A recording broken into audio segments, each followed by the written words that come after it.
Bismillahirrahmanirrahim. Assalamualaikum warahmatullahi wabarakatuh. Salam sejahtera untuk kita semua. Perkenalkan, nama saya Anissa Wulan Agus Utami, Sarjana Sains Magister Sains. Saya merupakan salah satu dosen di Prodi Pendidikan Biologi FMIPA Universitas Negeri Jakarta. Saya memiliki kewajiban dalam melaksanakan tridharma perguruan tinggi, yakni di bidang pengajaran, di bidang penelitian, dan di bidang pengabdian kepada masyarakat. Pada bidang pengajaran, bidang keilmuan saya, yakni di mata kuliah mikrobiologi. Baik, mikrobiologi merupakan mata kuliah wajib bagi semester ganjil dengan prasyarat biokimia yang memiliki bobot 2 SKS. Di mana dalam RTS dibagi menjadi 16 pertemuan dengan rincian 14 pertemuan materi dan 2 pertemuan UTS dan UAS. Metode pengajaran saya menggunakan metode DIA, yaitu Delivery, Interaction, dan Assessment, yaitu pada metode delivery saya menyampaikan materi pembelajaran, interaction kegiatan berupa tatap muka dalam diskusi, dan asesmen berupa tugas dan kuis dengan kriteria penilaian diberikan secara objektif dan transparan sesuai dengan poin yang tertera pada RTS. Mata kuliah mikrobiologi ini mengkaji tentang mikroorganisme sebagai salah satu kelompok organisme yang merupakan bagian dari sistem kehidupan. Cakupan materi yang diberikan meliputi sejarah perkembangan mikrobiologi, jenis-jenis mikroorganisme, diantaranya ada bakteri, jamur, dan juga virus. Teknik dasar laboratorium mikrobiologi, nutrisi dan faktor lingkungan yang mempengaruhi pertumbuhan mikroorganisme, pertumbuhan dan reproduksi mikroorganisme, dasar metabolisme mikroorganisme, genetika mikroorganisme, serta peranan mikroorganisme dalam kehidupan. Metode pembelajaran menggunakan pendekatan Discovery Learning, Project Based Learning, dan Case Based Learning. Dengan capaian luaran mata kuliah, diharapkan mahasiswa memiliki sikap bertanggung jawab, mandiri, dan bekerja sama, memiliki keterampilan umum untuk menerapkan berpikir logis, kritis, dan juga sistematis. Memiliki pengetahuan mampu menganalisis masalah mikrobiologi dan menerapkannya pada pembelajaran berbasis technological, pedagogical, content knowledge. Memiliki keterampilan khusus berupa kemampuan dasar kompetensi guru biologi dan melakukan pengukuran variabel mikrobiologi melalui penerapan pengetahuan, metode, dan teknologi yang relevan. Adapun capaian pembelajaran mata kuliah atau CPMK-nya, diantaranya mahasiswa mampu mendeskripsikan definisi, sejarah mikrobiologi, dan juga perkembangan dari mikrobiologi. Mahasiswa mampu menganalisis konsep dari metode dasar yang digunakan dalam lingkup mikrobiologi, dan mahasiswa menganalisis konsep karakteristik umum dari mikroorganisme bakteri, dan mahasiswa menganalisis konsep karakteristik umum mikroorganisme fungi, serta mahasiswa mampu menganalisis konsep karakteristik umum mikroorganisme virus. Kemudian mahasiswa menganalisis konsep dasar klasifikasi dan sistematika mikroorganisme berdasarkan dari morfologi, dan mahasiswa mampu menganalisis konsep kebutuhan dari nutrisi dari mikroorganisme serta reproduksi dan juga pertumbuhan dari mikroorganisme. Kemudian CPMK selanjutnya mahasiswa menganalisis perhitungan mikroorganisme secara langsung dan tidak langsung dan mampu menganalisis metabolisme pada mikroorganisme. Dan CPMK yang terakhir, mahasiswa mampu menganalisis perbedaan materi genetik pada mikroorganisme. Adapun sistem penilaian dengan komponen sikap 10%, UTS 25%, UAS 25%, serta tugas dan proyek sebanyak 40%. Baiklah, selanjutnya saya akan menampilkan proses pembelajaran microteaching secara luring, yaitu pada mata kuliah mikrobiologi. Bismillahirrahmanirrahim. Assalamualaikum warahmatullahi wabarakatuh. Waalaikumsalam warahmatullahi wabarakatuh. Selamat siang semuanya. Siang, Ibu. Ya, oke. Mungkin sebelum kita masuk ke pembelajaran, kita berdoa menurut agama dan kepercayaannya masing-masing. Berdoa dimulai.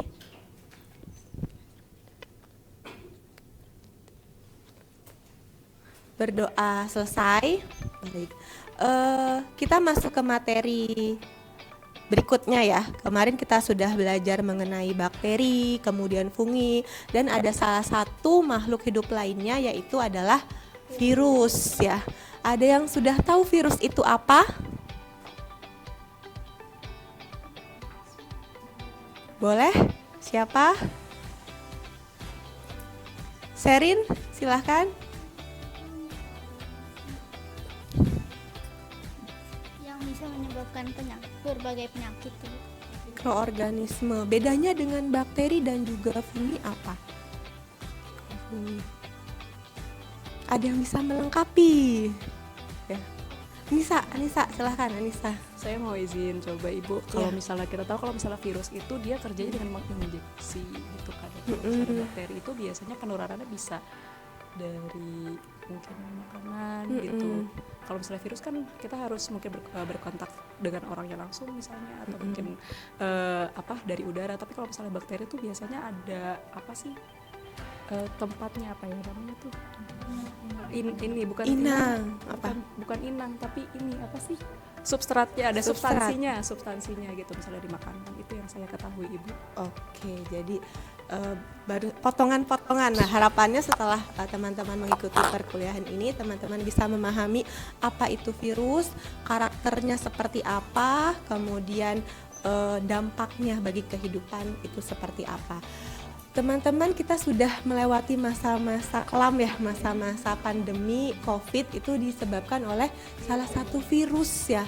Walaupun virus berukuran kecil, tapi ternyata efek yang kan itu sangatlah berdampak besar bagi dunia. Tidak hanya satu negara, melainkan beberapa negara ya. Banyak sekali yang.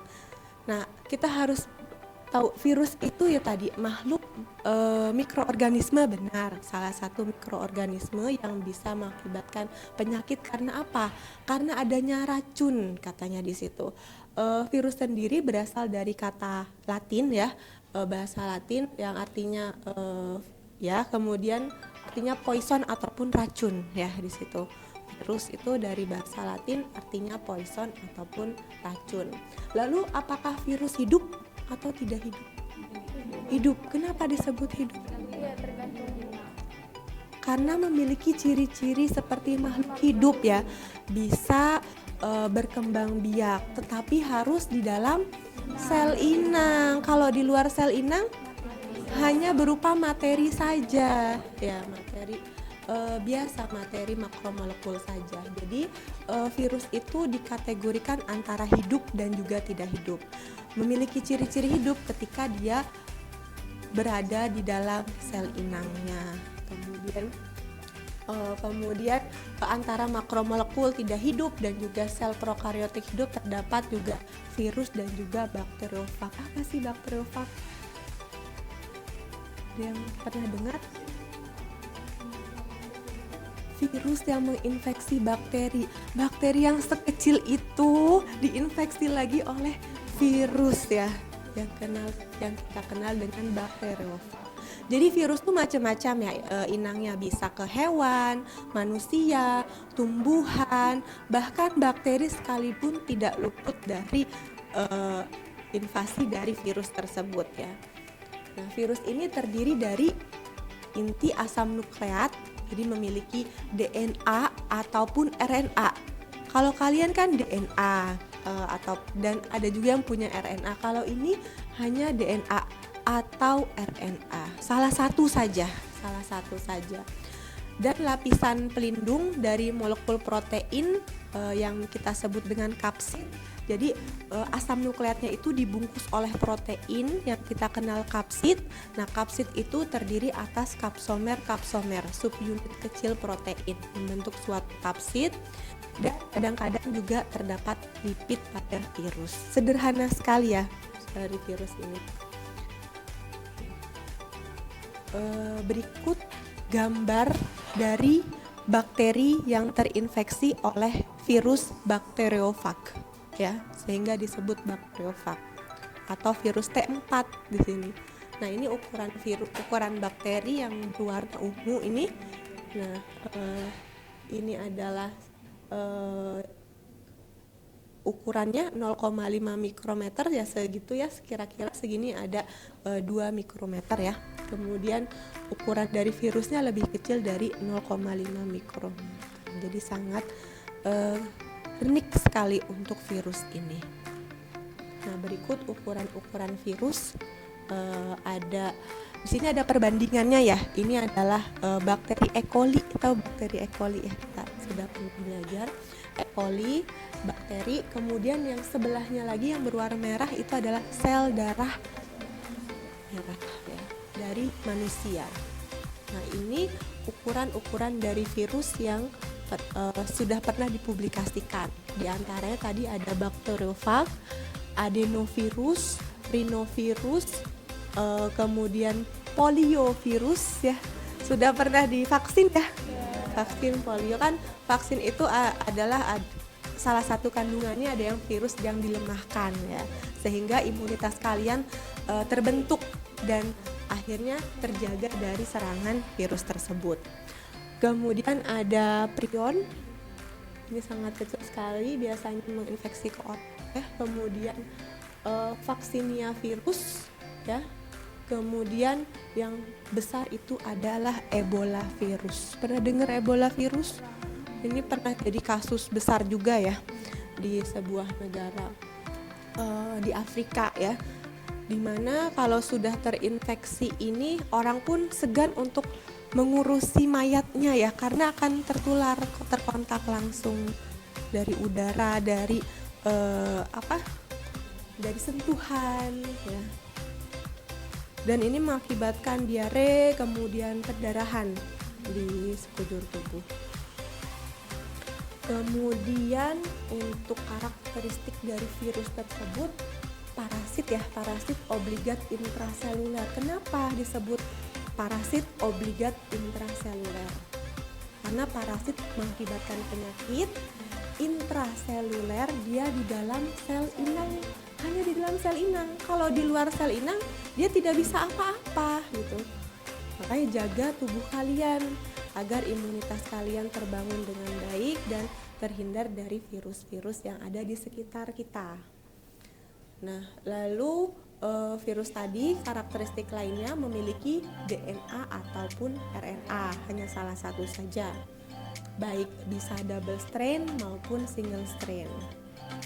Kemudian memiliki lapisan mantel berupa kapsid ya, kapsid tadi protein yang menyelimuti dari asam nukleatnya ya, dibentuk dari subunit kecilnya yang kita kenal dengan kapsomer, seperti helmnya gitu ya. Itu baru asam nukleat dilapisi dengan protein saja udah jadi makhluk hidup ya. Beberapa virus dikelilingi dan juga tertutup oleh selubung amplop. Contohnya apa? Contohnya virus corona ini sama virus influenza. Dia memiliki selubung yang melindungi dari asam nukleat dan juga protein ini. Nah, kemudian beberapa virus memiliki duri dan juga paku ya untuk menempel pada sel inangnya. Kebanyakan virus juga hanya menginfeksi tipe sel tertentu pada satu inang. Jadi ketika virus misalnya flu babi misalnya akan menjangkiti manusia, itu agak jauh sebenarnya ya, karena kan berbeda spesies tapi sama-sama malaria, bisa memungkinkan. Tapi kalau misalnya flu burung terus terjangkit ke manusia, itu jauh kan, karena kita dari klasifikasinya juga sangat jauh. Bakteriofag atau fage itu virus yang menginfeksi bakteri dan memiliki kapsid yang paling kompleks di antara virus. Kenapa memiliki kompleks? Karena dia tadi memiliki struktur, tadi ada kepala ikosahedronnya, kemudian ada helikalnya, membentuk suatu bakteriofag. Kemudian kisaran inang atau host range-nya itu ditentukan oleh situs pelekatan spesifik dan faktor seluler. Jadi ada bagaimana cara virus tersebut masuk ke dalam sel inang tuh ada pelekatan-pelekatannya. Ya.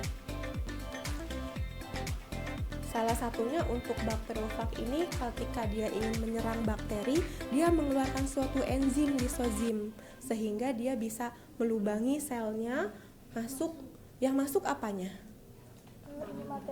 Asam nukleatnya saja.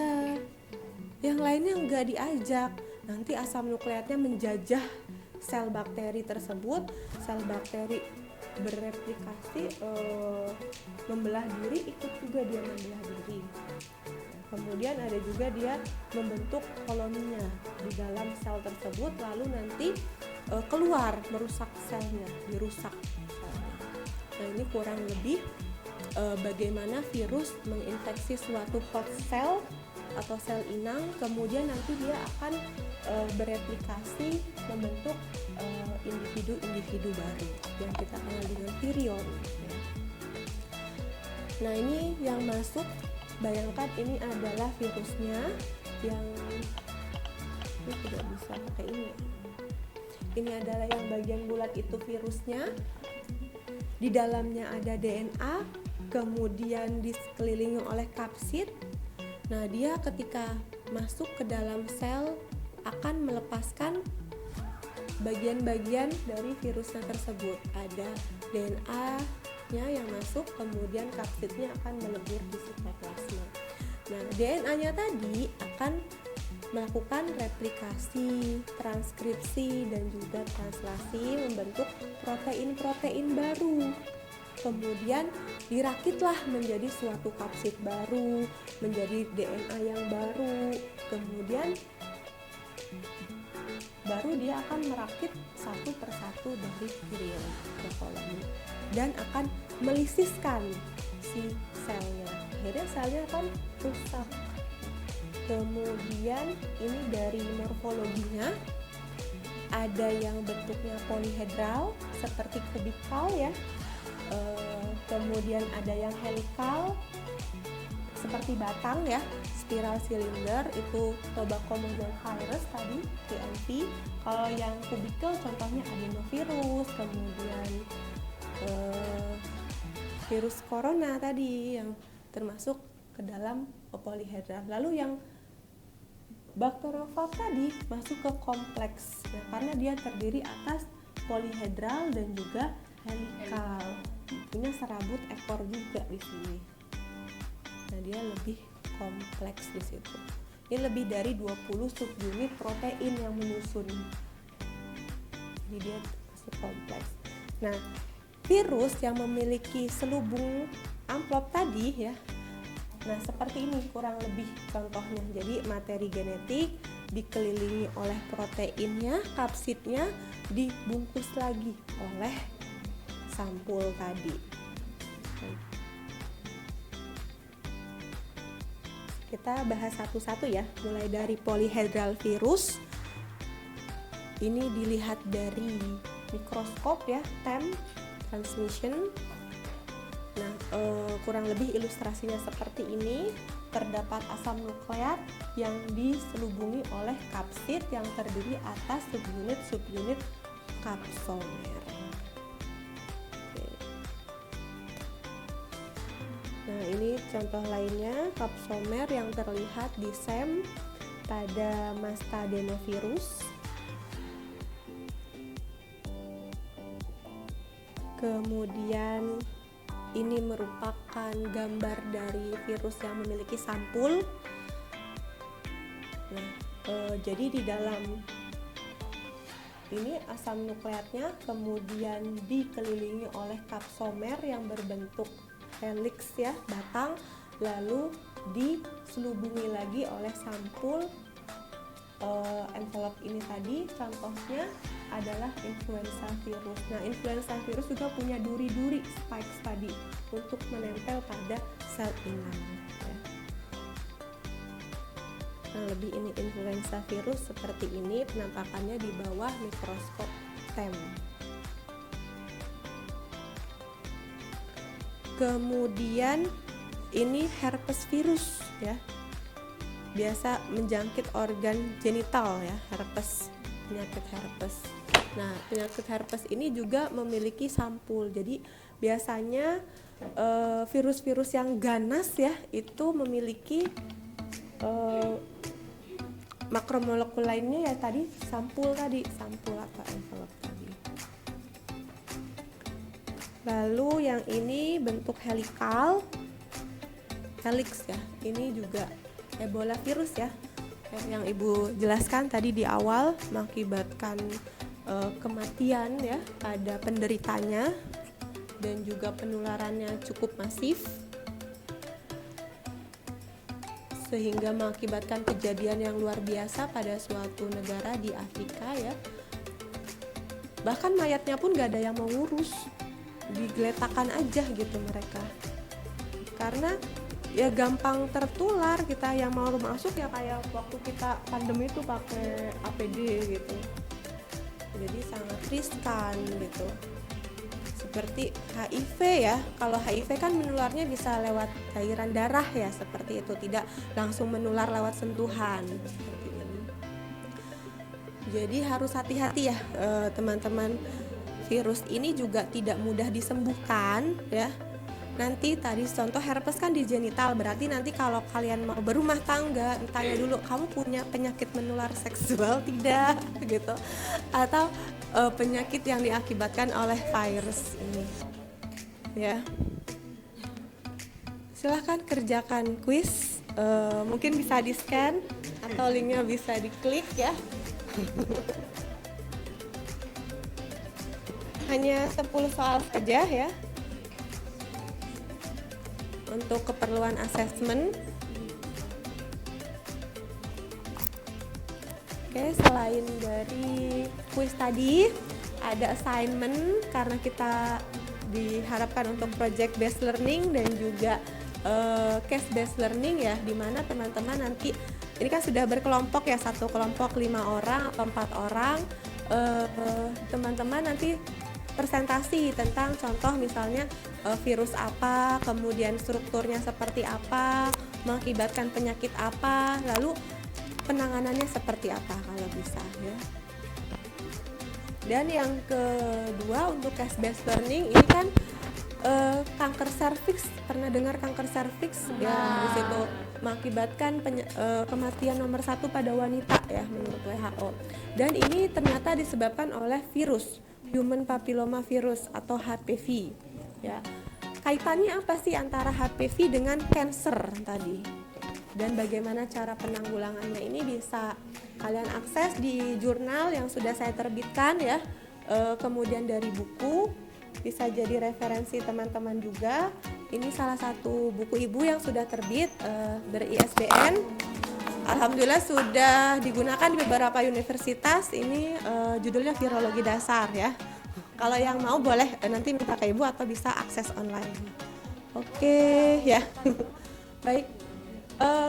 Mungkin sambil menunggu teman-teman silakan berdiskusi terkait dari presentasi yang akan teman-teman jelaskan.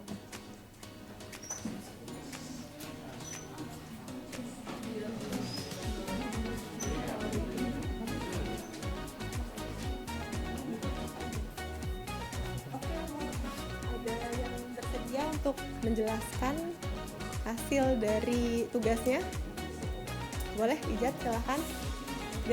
Boleh di sini.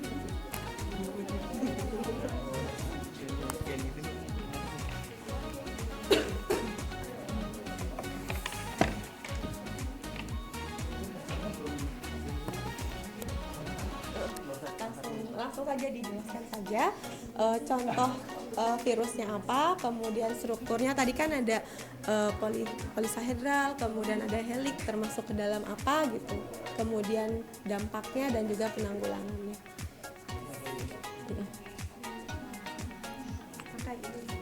Ada. Oke, assalamualaikum warahmatullahi wabarakatuh. Oke, saya Muhammad Izzat dari perwakilan kelompok 3. Izin memaparkan hasil diskusi kelompok kami terkait dengan salah satu contoh virusnya adalah virus coronavirus atau SARS-CoV-2.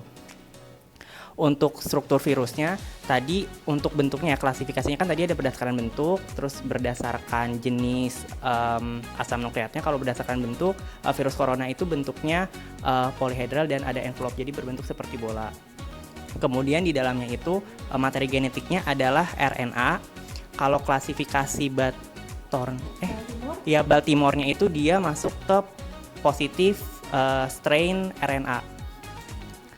Terus untuk efek dari coronavirus ini dia bisa menyebabkan pneumonia, terus demam tinggi, influenza, flu dan sebagainya. Terus untuk pencegahannya apa sih? Untuk pencegahannya itu yaitu dengan vaksin. Vaksinnya ada beberapa jenis, ada vaksin Pfizer sama Moderna itu vaksin mRNA yang karena dia bentuknya itu tadi strain positif RNA, jadi dia bisa dengan vaksin mRNA.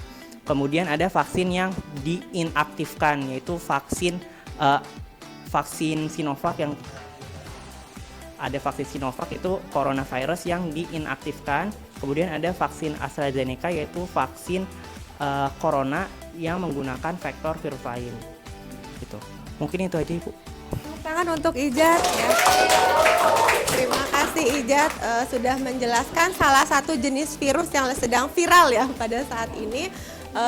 Semoga ilmunya bermanfaat ya apa yang sudah kita pelajari. Ya jangan, lagi-lagi kita jangan mengecilkan sesuatu yang kecil karena yang kecil itu bisa berdampak besar ya. Oke, akhir kata dalam pertemuan ini Ibu cukupkan. Alhamdulillahirabbil alamin. Assalamualaikum warahmatullahi wabarakatuh. Terima kasih semuanya. Terima kasih. Baik, demikianlah video di bidang pengajaran saya. Terima kasih. Assalamualaikum warahmatullahi wabarakatuh.